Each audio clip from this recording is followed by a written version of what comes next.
Karbala की लड़ाई में भारत के ब्राह्मणों ने दिया था इमाम हुसैन का साथ। एक खत मिला और करबला के लिए निकल पड़ा जनेऊधारी हिंदुस्तानी पंडितों का जत्था। चलिए आपको पूरी कहानी बताते हैं। ये कहानी कितनी सही है और किस किताब में ये भी आपको बताएंगे। चारों तरफ तीरों की बौछार हो रही थी। करबला का मैदान लाशों से पट चुका था। इमाम हुसैन अलैहिस्सलाम बिल्कुल अकेले खड़े थे। उनके अपने 72 साथी, जिसमें बच्चे, जवान, बूढ़े सभी शामिल थे, यजीदी फौज के हाथों शहीद हो चुके थे। यह सिर्फ एक जंग नहीं थी, यह हक और बातिल की टक्कर थी, इंसानियत और जुल्म के बीच का संघर्ष था। लेकिन इस कहानी के एक ऐसे पहलू को बहुत कम लोग जानते हैं, जो हिंदुस्तान की सरजमीन से जुड़ा है, जहां से कुछ जनेऊधारी ब्राह्मणों ने इमाम हुसैन का साथ देने के लिए करबला की ओर कूच किया था। यह कहानी शुरू होती है काशी, वर्तमान वाराणसी के एक सम्मानित ब्राह्मण परिवार से, जहां एक विद्वान पंडित अपने शिष्यों को वेदों और पुराणों की शिक्षा दे रहे थे। वो एक धार्मिक, सच्चे, न्यायप्रिय और सत्यमार्गी व्यक्ति थे।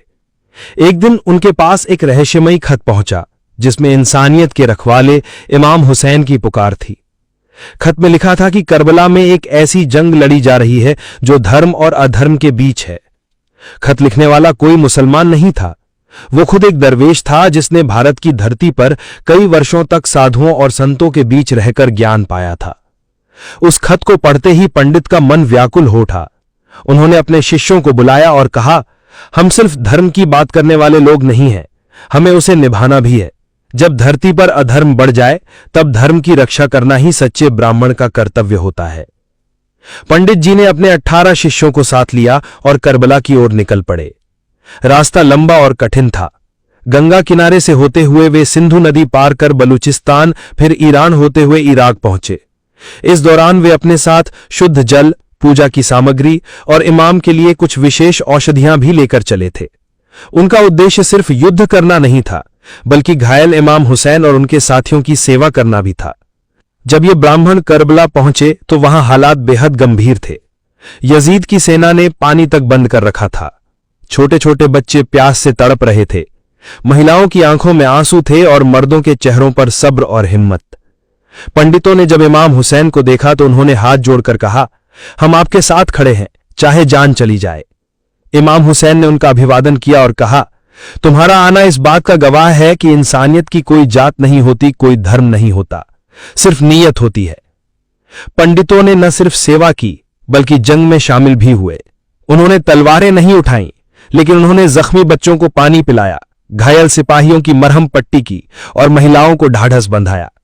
एक ब्राह्मण शिष्य, जिनका नाम रघुनाथ था, उन्होंने खुद को जख्मी होते हुए भी एक यजीदी सैनिक के सामने खड़ा कर दिया, ताकि वह इमाम के बेटे अली अकबर को ना मार सके। रघुनाथ वहीं शहीद हो गए, लेकिन उनके चेहरे पर मुस्कान थी।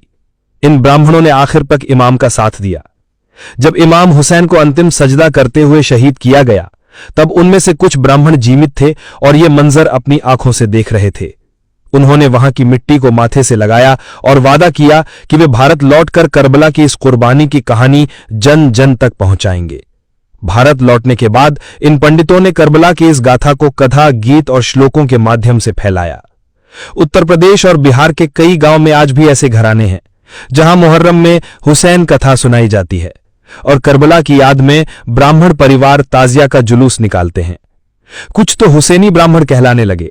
उन्होंने न अपनी जात छोड़ी, न धर्म, लेकिन इमाम हुसैन से मोहब्बत को अपना धर्म बना लिया।